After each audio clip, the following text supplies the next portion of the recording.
أعوذ بالله من الشيطان الرجيم.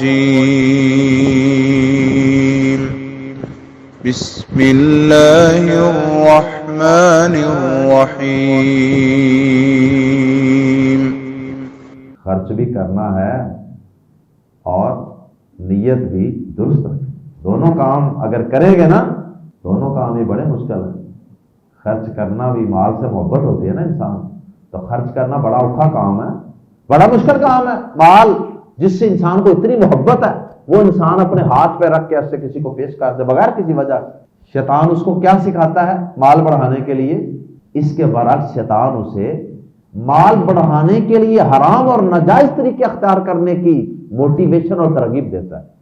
وہ کہتا ہے چھوڑ، خرچ کرنے سے کیا ملنا ہے، کم ہوگا مال، تو سود پر دے مال. فرمایا کہ سود اگرچہ وہ بہت زیادہ لیا جا رہا ہو، فرمایا انجام اس کا، اینڈ اس کا، اختتام اس کا کمی پر ہی ختم ہوگا. فرمایا نبی صلی اللہ علیہ وسلم نے کہ اس طرح اللہ تعالیٰ نشو و نما کرتا ہے اس کی، اس طرح اس کو بڑھاتا رہتا ہے، پالتا رہتا ہے، جیسے تم میں سے کوئی شخص اونٹنی یا اپنی گھوڑی کا بچہ، چھوٹا سا بچہ ہوتا ہے نا، اس کی نشو و نما کرتا ہے نا، دن رات اس کی کیئر، اس کی دیکھ بھال کرتا رہتا ہے حتیٰ کہ وہ جوان ہو جاتا. یہ جنگ کے دن گزرے ہیں نا پیچھے، کوئی مسجد میں مجھے ایک نمازی نہیں زیادہ نظر آیا. واللہ میں نے بڑا غور کیا، صرف تبصرے تھے، باتیں تھیں، سوشل میڈیا پہ بیٹھ کے، اور کسی کو یہ ڈر نہیں تھا کہ آج رات سوئیں گے، صبح اگر اٹھے ہی نہ تو رات کو کوئی راکٹ، کوئی میزائل، کوئی ہمارے اوپر کوئی بم آ گرا تو ہمارا انجام کیا ہوگا. اس طرف دھیان کو. السلام علیکم ورحمۃ اللہ وبرکاتہ.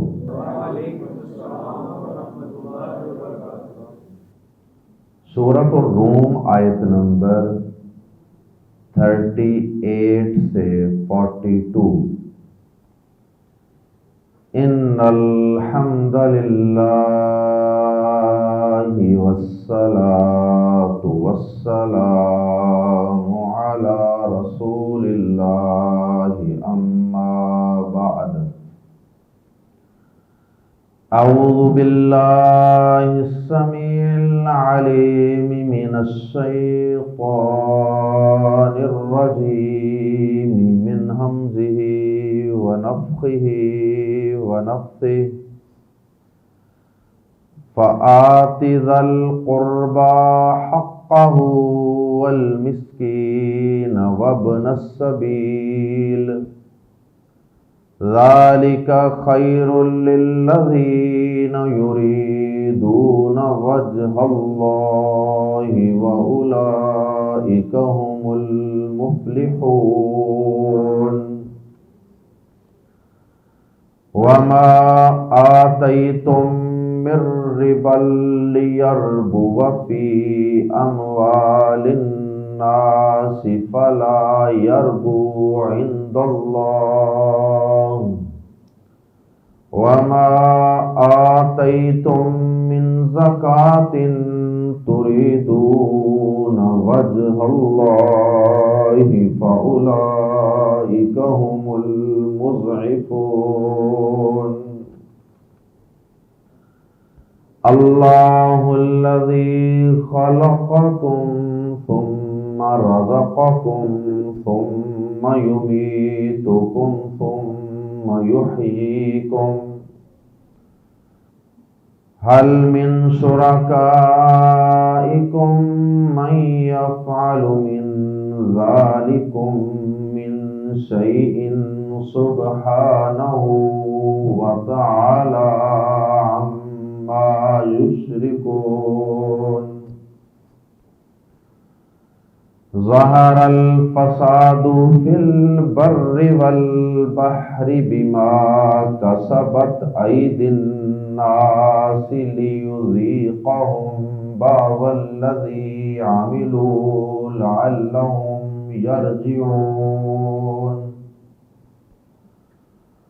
قل سیروا فی الارض فانظروا کیف کان عاقبۃ الذین من قبل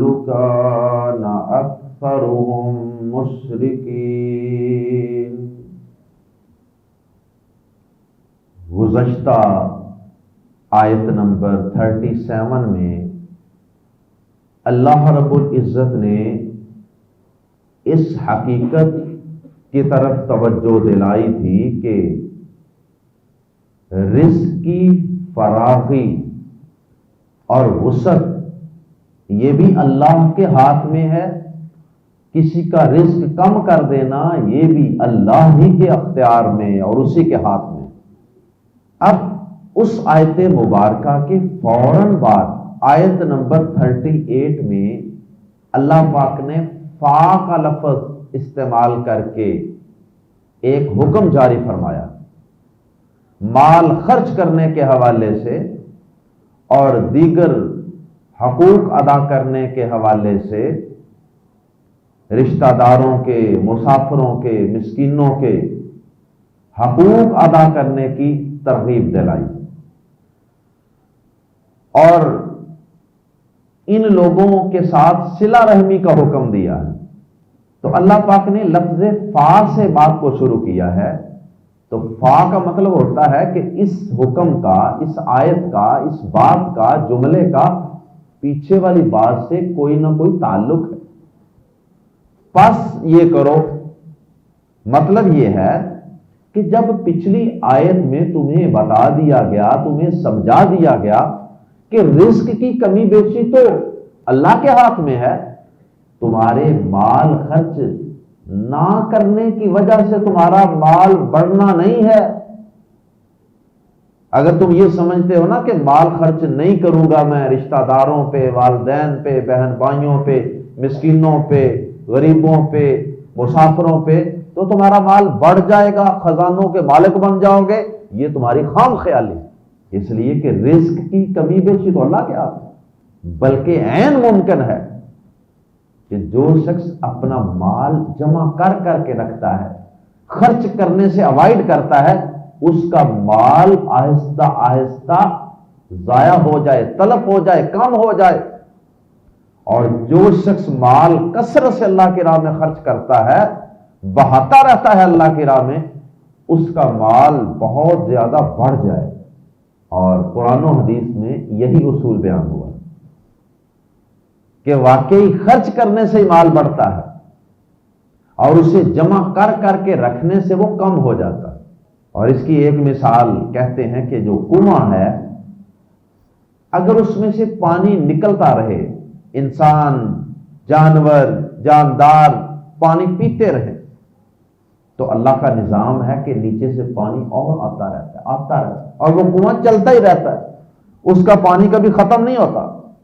لیکن اگر کنویں سے پانی نکالنا چھوڑ دیا جائے، کئی سال تک کوئی وہاں سے پانی نکالے ہی نہ، تو آہستہ آہستہ اس کنویں میں پانی خشک ہو جاتا ہے۔ واللہ تعالی اعلم۔ تو بہرحال اللہ پاک نے اگلی آیت مبارکہ آیت نمبر 38 میں جو آج ہم نے تلاوت کی ہے، اس میں کہا کہ جب مال کی کمی بیشی تمہیں علم ہو چکا کہ اللہ کے اختیار میں ہے، اللہ کے ہاتھ میں ہے، پھر تمہیں بغیر کسی ڈر خوف کے رشتہ داروں پہ، والدین پہ، عزیز و اقارب پہ مال خرچ کرنا چاہیے، مسکینوں پر بھی، مسافروں پر بھی۔ اور پھر اللہ پاک نے اپنی نیت کو خالص رکھنے کا بھی حکم دیا ہے کہ مال خرچ کرتے وقت تمہاری نیت یہ نہیں ہونی چاہیے کہ میں ان رشتہ داروں پر اپنی دھاک بٹھاؤں گا، میں ان پر اپنا ایک روب، دبدبا اور اپنی چودراہٹ یہ ان پر قائم کروں گا۔ نہیں، بلکہ تمہارا مقصد صرف اور صرف یہ ہونا چاہیے کہ میں یہ مال خرچ کروں گا تو میرا رب راضی ہوگا، اور کل قیامت کے دن مجھے خالق کائنات کا دیدار نصیب ہوگا۔ اللہ کے دیدار کی خاطر اور اس کی رضامندی کی خاطر مال خرچ کرنا ہے اور کوئی مقصد نہیں رکھنا، اور ایسے لوگوں کو کامیاب ہونے والے لوگ قرار دیا گیا ہے۔ آئیے پہلے اسی آیت مبارکہ کو پڑھتے ہیں، پھر اس کے بعد آگے چلتے ہیں۔ سب سے پہلی آیت مبارکہ میں جو صلہ رحمی کا مال خرچ کرنے کا حکم دیا گیا ہے قرآن مجید کے الفاظ میں، فا پس، آتی دے، فا آتی پس دے، پس دے خرچ کر، ذل قربا قرابت والے، رشتے والے، تعلق والے، فآتی ذل قربا پس قرابت والے کو دے، حقہ اس کا حق، پس قرابت والے کو اس کا حق دے۔ قرابت والے میں سب رشتہ دار آ جاتے ہیں، اور ان کی پھر آگے ترتیب ہوگی۔ جو سب سے زیادہ قریبی رشتہ دار ہے اس کا سب سے زیادہ حق ہوگا، جیسے والدین ہیں۔ پھر والدہ کی وجہ سے آگے جو قریبی رشتہ دار ہیں، والدہ ہے تو اس کی بہن کا اس کے بعد حق ہوگا، خالہ کا۔ والد محترم ہے، اسی طرح ماموں ہو گئے، والدہ کے بھائی، اور اسی طرح والد ہیں تو والد کا بھائی، والد کی بہنیں، یا والدین کے آگے والدین، دادا دادی، نانا نانی، یہ اسی طرح سے آہستہ آہستہ پھر ان کے آگے کزن ہیں والدین کے۔ تو سب ہی رشتہ داروں کو ان کا حق دو، اور حق کا لفظ استعمال کر کے اللہ پاک نے یہ بھی اشارہ کر دیا ہے کہ ان لوگوں پر مال خرچ کرنا کوئی نفلی کام نہ سمجھ لینا، بلکہ اللہ پاک نے تمہارے مال میں ان کا حق رکھ دیا۔ اگر تم یہ حق ادا نہیں کرو گے تو تم ان کا سمجھو حق مار رہے ہو۔ اور جس طرح کسی شخص نے قرض دیا ہو تو وہ قرض کا مطالبہ کرتا ہے نا، اور وہ کر سکتا ہے مطالبہ، اس کا حق ہے۔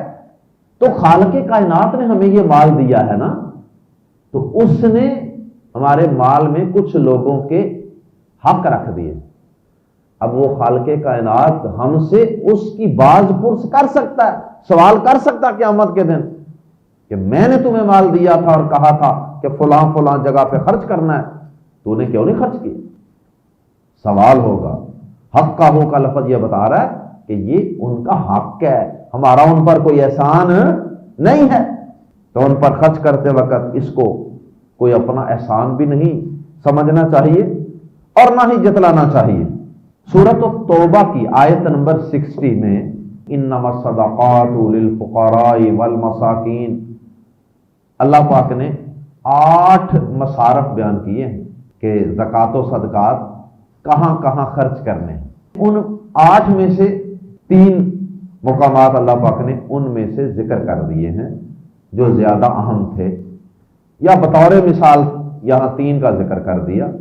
بعض اہل علم نے یہاں بڑا خوبصورت نقطہ بیان فرمایا، وہ کہتے ہیں کہ یہاں ان 8 میں سے جن 3 مصارف کا یہاں ذکر فرمایا نا، یہ وہ 3 مصارف ہیں کہ جن پر زکوٰۃ کے علاوہ بھی خرچ کرنا ضروری ہے۔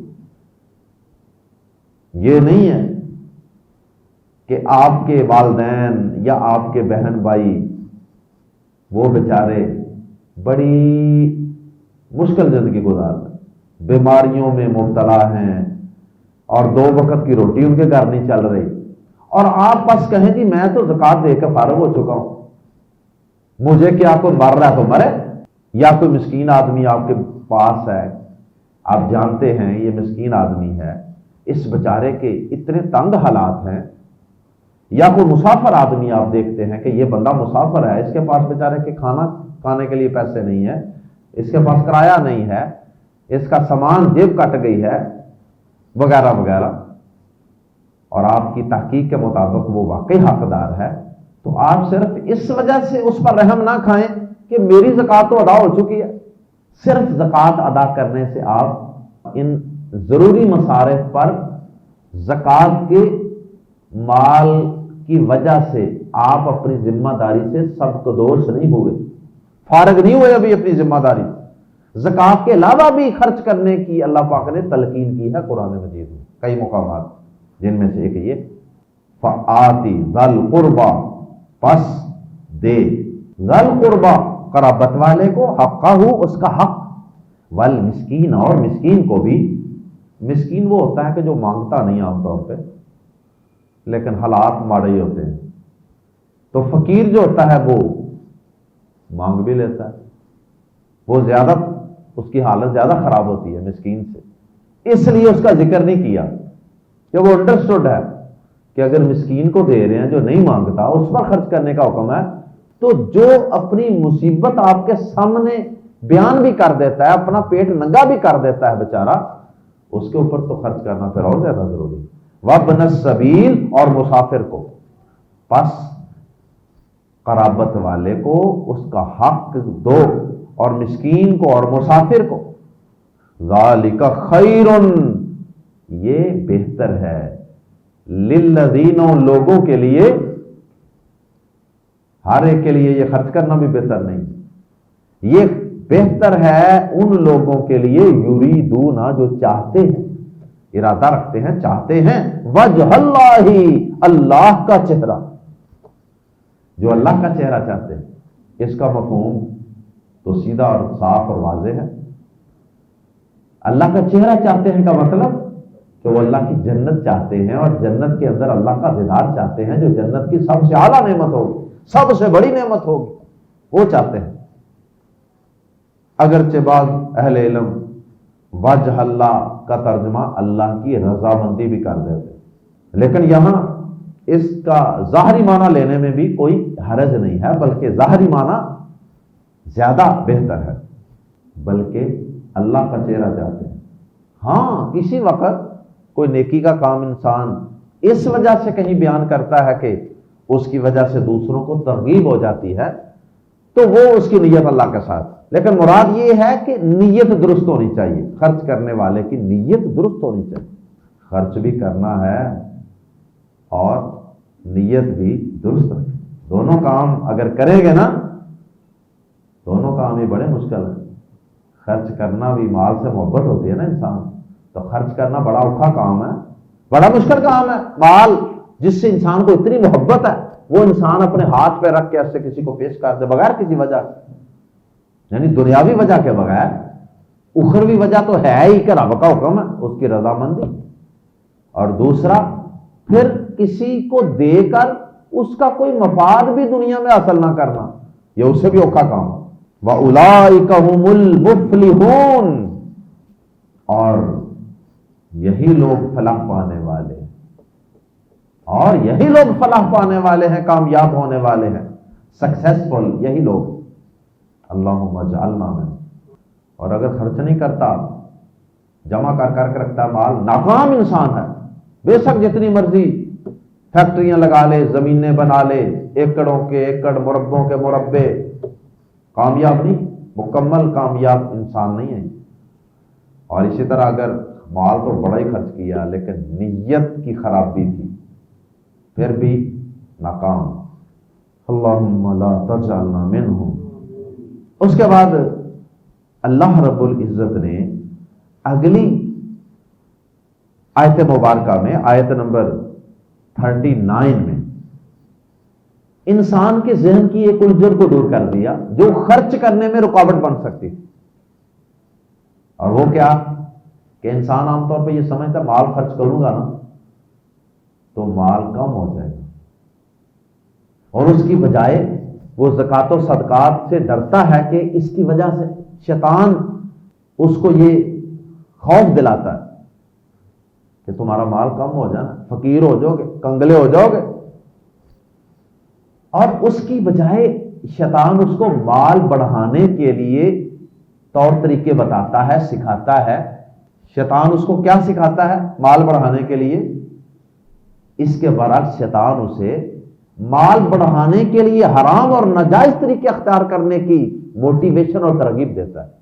وہ کہتا ہے چھوڑ، خرچ کرنے سے کیا ملنا ہے، کم ہوگا مال، تو سود پر دے مال، کیوں کسی مسکین کے اوپر ویسے خرچ کر رہے ہو، کیوں اپنے بھائی پہ ویسے مال ضائع کر رہے ہو، اس کی بجائے اسے سود پر قرضہ دے دو، 4 آنے رلے گے نا صاحب، پیسے اور بڑھ جائیں گے، اصل مال بھی محفوظ رہے گا اور اوپر سود بھی آئے گا۔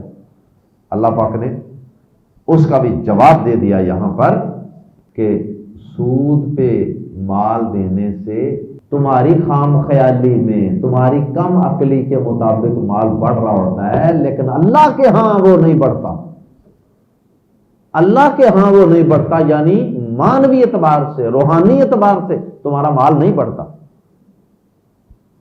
یہ ایسے سمجھ لیں، اہل علم نے کئی مثالیں بھی دی ہیں اس کو سمجھانے کے لیے۔ مثال کے طور پہ ایک تو ہے اس کے اوپر ایمان، ایک تو یہ کہ اللہ نے کہہ دیا ہے تو بس ہمارا ایمان ہو کہ مال واقعی سود سے نہیں بڑھتا، اور زکوٰۃ و صدقات سے مال بڑھتا ہے، کم نہیں ہوتا، یہ ہمارا یقین ہو۔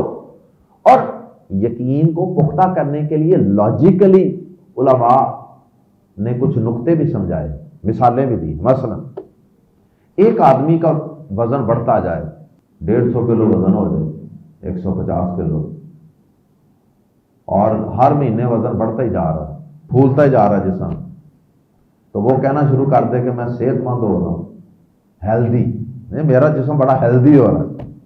نہیں، اگر اس پہ غور کریں گے تو سمجھ جائیں گے کہ یہ ہیلدی نہیں ہو رہا،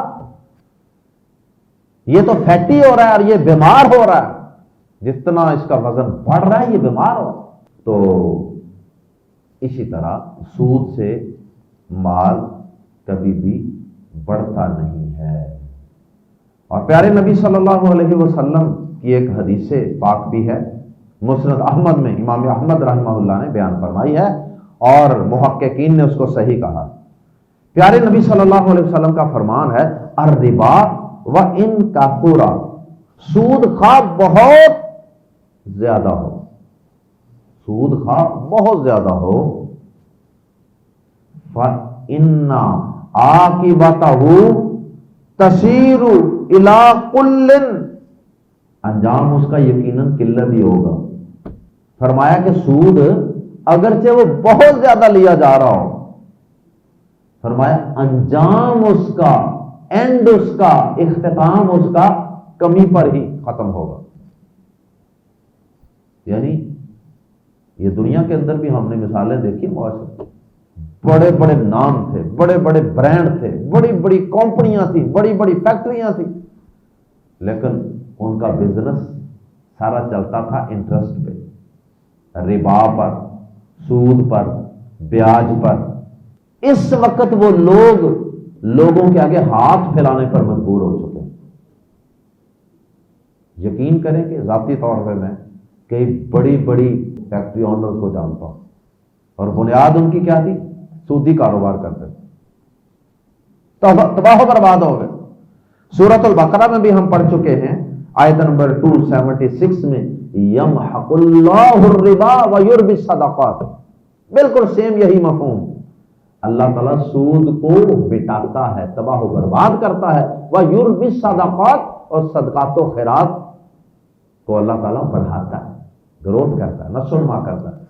اور پیارے نبی صلی اللہ علیہ وسلم کی ایک حدیث مبارکہ بھی ہے، آپ نے فرمایا صحیح مسلم میں کتاب و زکوٰۃ میں، آپ نے فرمایا کہ اگر کوئی شخص ایک کھجور کے برابر بھی مال اللہ کی راہ میں خرچ کر دیتا ہے، ایک کھجور پاکیزہ کمائی میں سے، حلال کمائی میں سے ایک کھجور کے برابر بھی اللہ کی راہ میں صدقہ کرتا ہے، تو اللہ تعالیٰ اس مال کو، یعنی مطلب یہ ہے کہ بہت تھوڑا بھی خرچ کرے نا اللہ کی راہ میں، تو اللہ تعالیٰ اس مال کو اپنے ہاتھ میں لے لیتا ہے، ہاتھ میں لے کر اللہ تعالیٰ اس کی پرورش کرتا رہتا ہے، نشو و نما کرتا رہتا ہے، نشو و نما کرتا رہتا ہے۔ فرمایا نبی صلی اللہ علیہ وسلم نے کہ اس طرح اللہ تعالیٰ نشو و نما کرتا ہے، اس کی اس طرح اس کو بڑھاتا رہتا ہے، بڑھاتا رہتا ہے، پالتا رہتا ہے، جیسے تم میں سے کوئی شخص اونٹنی یا اپنی گھوڑی کا بچہ، چھوٹا سا بچہ ہوتا ہے نا، اس کی نشو و نما کرتا ہے نا، دن رات اس کی کیئر، اس کی دیکھ بھال کرتا رہتا ہے حتیٰ کہ وہ جوان ہو جاتا ہے۔ فرمایا کہ اللہ پاک اس طرح اس کھجور کے برابر مال کو اپنے ہاتھ میں لے لیتا ہے، دستے مبارک میں لے لیتا ہے، جیسے اس کی شان کے لائق۔ اس کا ہاتھ کوئی ہمارے ہاتھ جیسا تھوڑا، اللہ جانے جیسے اس کی شان کے لائق ہے، لیکن ہمارا ایمان ہے کہ اللہ تعالیٰ اس کو اپنے ہاتھ میں لے لیتا ہے، کیونکہ پیارے نبی نے فرما دیا ہے اپنے ہاتھ میں لے لیتا ہے اور اللہ تعالیٰ اس کی نشو و نما کرتا رہتا ہے حتیٰ کہ وہ کھجور یا کھجور کے برابر مال پہاڑ کے برابر ہو جاتا ہے۔ مزید یہ سورۃ البقرہ کی آیت جو 276 ہے اس کے اندر بھی اس کی تفصیل گزر چکی ہے۔ اچھا، یہاں ایک سوال پیدا ہوتا ہے کہ ابھی یہ سورت تو چونکہ مکی ہے اور مکہ مکرمہ میں تو ابھی سود حرام نہیں ہوا تھا، سود جا کے مدینہ میں حرام ہوا تھا، تو پھر اس سورت کے اندر کیا ہے؟ سود کا ذکر کیوں آیا ہے؟ جی ہاں، حرام سود مدینہ میں ہوا تھا۔ جس طرح شراب تدریجن، سٹیپ بائی سٹیپ، سلولی، آہستہ آہستہ حرام ہوئی تھی نا، شراب یکدم حرام نہیں ہوئی تھی، کیونکہ لوگ ان برائیوں کے اندر جکڑے ہوئے، پورا معاشرہ، تو اللہ تعالیٰ نے آہستہ آہستہ انہیں ان چیزوں سے متنفر کیا۔ شراب سے بھی پہلے اس کی مذمت بیان کی کہ یہ اچھا کام نہیں ہے، اس کے نقصان زیادہ ہیں نفع سے، پھر آہستہ آہستہ اس کو شیطانی عمل قرار دے دیا، من عمل شیطان، حرام ہو گیا۔ اسی طرح اللہ پاک نے سود کو بھی آہستہ آہستہ حرام کیا، کیونکہ کفار مکہ سود میں بری طرح پھنسے ہوئے، جکڑے ہوئے تھے، ان کی معیشت کا دار و مدار سارا سود پہ تھا، جیسے آج پوری دنیا کے اندر بینکنگ کا سودی نظام سارا چل رہا ہے۔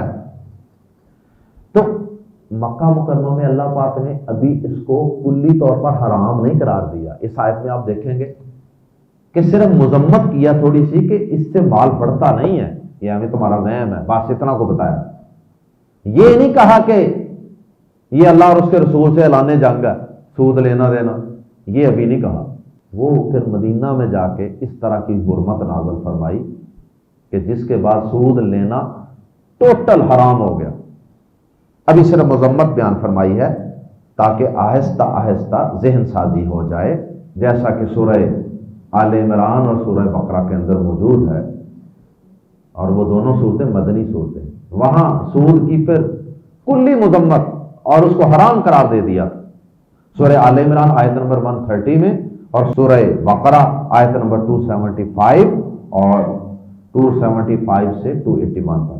آئیے قرآن مجید کے الفاظ میں پڑھتے ہیں، وَمَا آتَيْتُمْ، اور جو بھی تم دیتے ہو، من الگ ہے، ربن الگ ہے، من اور ربن الگ الگ ہیں، دونوں کو ملائیں گے تو یہ پڑھا جائے گا مر ربن، کوئی بھی سودی قرض، وَمَا آتَيْتُمْ، اور جو کوئی تم دیتے ہو، مر ربن، سودی قرض، ربن سے مراد یہاں سود پر قرض دینا ہے مراد ہے، اور جو بھی کوئی سودی قرض تم دیتے ہو، لی تاکہ یربوا، بڑھ جائے، لی یربوا تاکہ بڑھ جائے، ربا کا لفظی معنی بھی بڑھنا ہوتا ہے، لی یربوا تاکہ وہ بڑھ جائے، فی اموال الناس، لوگوں کے اموال میں، تاکہ وہ لوگوں کے اموال میں بڑھ جائے، یعنی لوگوں کو تم نے قرض دیا نا، اس کے مال میں تھوڑا سا قرض ڈال دیا، اس کے مال میں تھوڑا سا قرض ڈال دیا، اس کے مال میں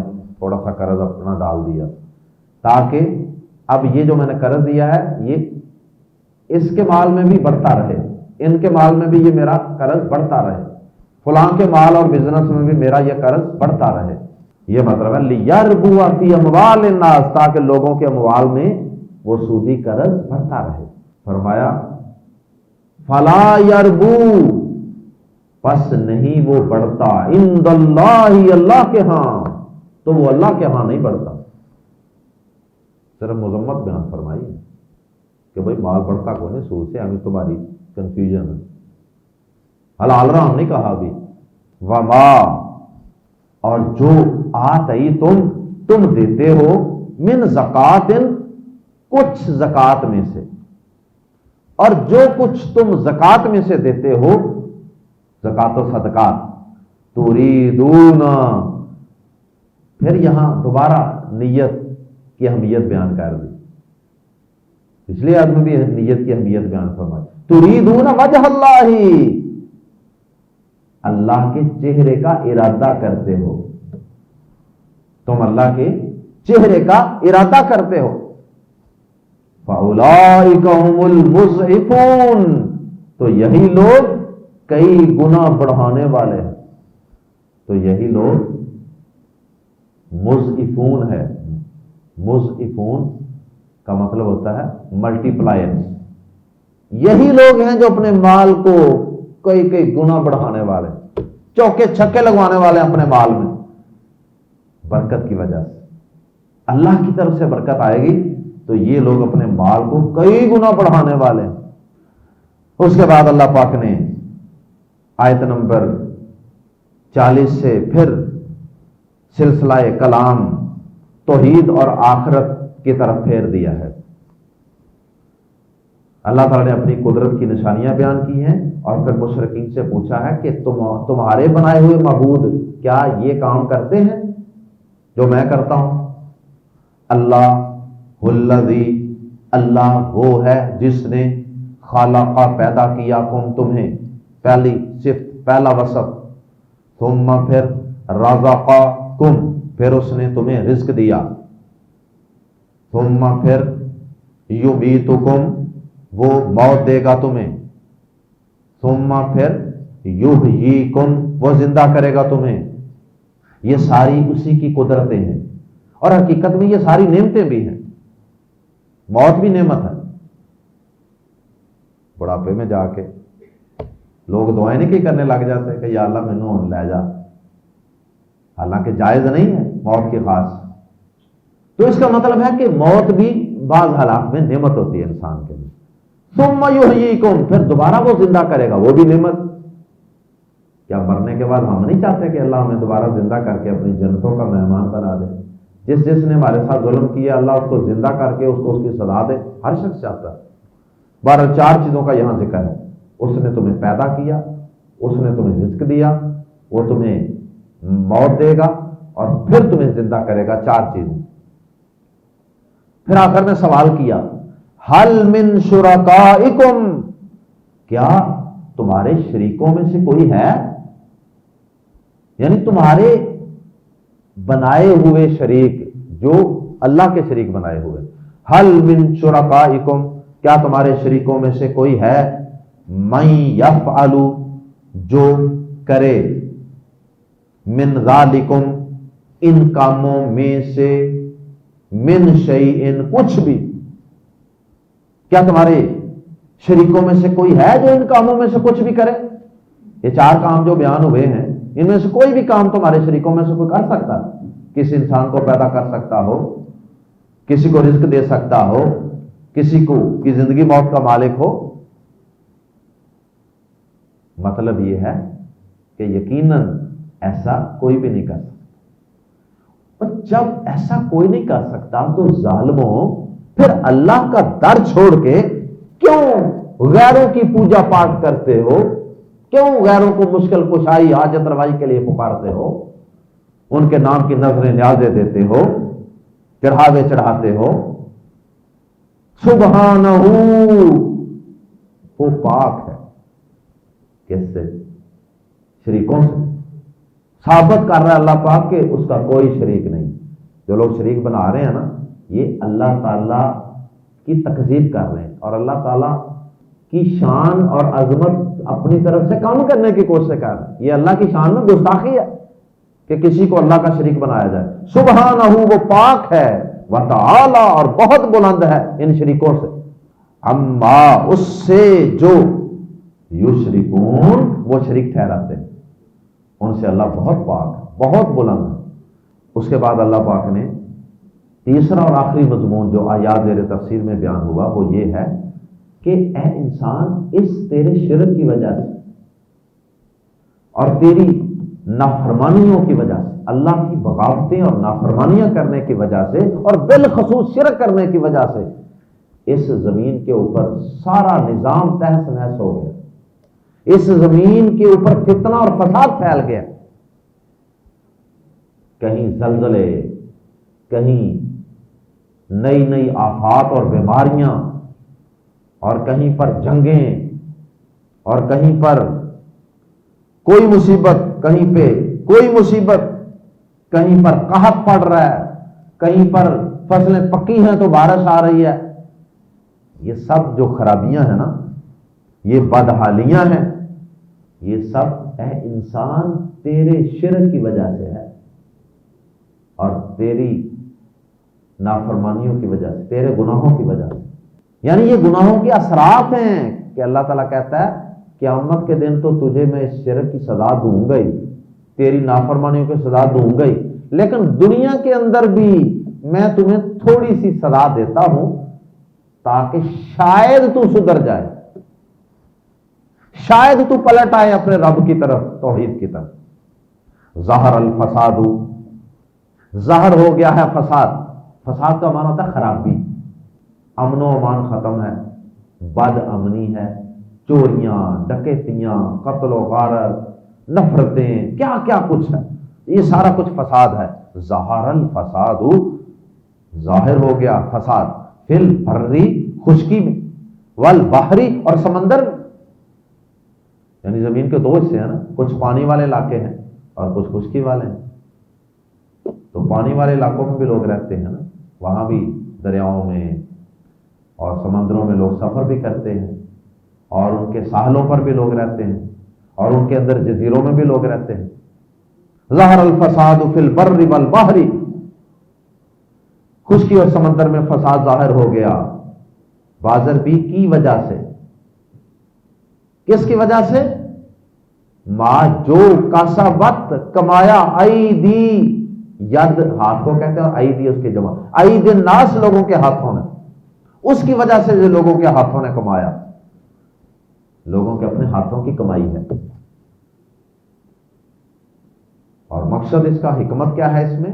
لی، تاکہ یذیقا، وہ چکھائے، ہم انہیں، یعنی لوگوں کو اللہ تعالیٰ چکھانا چاہتا ہے، بعضا، کچھ، الذی عاملو، جو انہوں نے کیا ہے، تاکہ وہ انہیں اس کا کچھ مزہ چکھائے جو انہوں نے کیا ہے، تاکہ وہ انہیں ان کے اعمال کا کچھ مزہ چکھائے، بدعمالیوں کا کچھ مزہ چکھائے.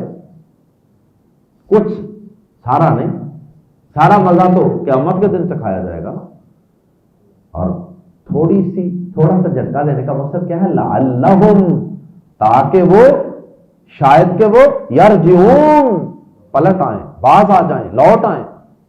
ورنہ ہم نے تو اپنی آنکھوں سے بڑے بڑے حادثات دیکھے ہیں. واللہ میں نے تو مسجدوں پہ بڑا غور کیا ہے، کوئی نمازیوں کی تعداد بڑھتی نہیں ہے. یہ جنگ کے دن گزرے ہیں نا پیچھے، کوئی مسجد میں مجھے ایک نمازی نہیں زیادہ نظر آیا. واللہ میں نے بڑا غور کیا، صرف تبصرے تھے، باتیں تھیں، سوشل میڈیا پہ بیٹھ کے، اور کسی کو یہ ڈر نہیں تھا کہ آج رات سوئیں گے، صبح اگر اٹھے ہی نہ تو رات کو کوئی راکٹ، کوئی میزائل، کوئی ہمارے اوپر کوئی بم آ گرا تو ہمارا انجام کیا ہوگا؟ اس طرف دھیان کو لعلہم یرجعون، تاکہ وہ باز آ جائیں. بہرحال وہ تھوڑے لوگ ہیں جن کو اللہ تعالیٰ پلٹنے کی، توبہ کی توفیق عطا فرماتا ہے. اللہم اجعلنا منہم. قل، کہہ دیجئے، آگے شرک کا ذکر. قل، کہہ دیجئے، سیرو، چلو پھرو، فی الارض، زمین میں، فانظرو، پس دیکھو، کیفا، کانا، کیفا کیسا، کانا تھا یا ہوا، عاقبت اینڈ انجام، الذین، ان لوگوں کا، من قبل، جو اس سے پہلے تھے، قوم عاد، ثمود، قوم شعیب، قوم لوط، اور اسی طرح فرعون، حامان، قارون، سب لوگوں کی طرف اشارہ.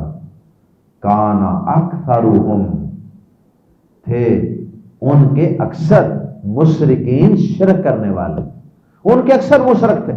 تو آپ دیکھ لیں ان کا کیا انجام ہوا. یہ بھی ڈراوا ہے، اور اس میں بھی اشارہ ہے کہ اس زمین پہ جتنی خرابی ہے، فساد ہے، اور جتنے عذاب ہیں، جتنی آفتیں ہیں، مصیبتیں ہیں، پریشانیاں ہیں، یہ انسانوں کے بالخصوص شرک کی وجہ سے ہیں، اور بالعموم باقی گناہ اور نافرمانیوں کی وجہ سے ہیں. اللہ ہم سب کو معاف فرما دے، اللہ ہم سب کو اپنی طرف پلٹنے کی، توبہ کی، رجوع کی اور اپنی اصلاح کرنے کی توفیق عطا فرمائے۔ اللہ جب تک زندہ رکھے اللہ اپنی توحید پر قائم رکھے، اسی پر زندہ رکھے اور اسی پر اللہ موت عطا فرمائے۔ سبحانک اللہم وبحمدک اشہد ان لا الہ الا انت استغفرک واتوب الیک۔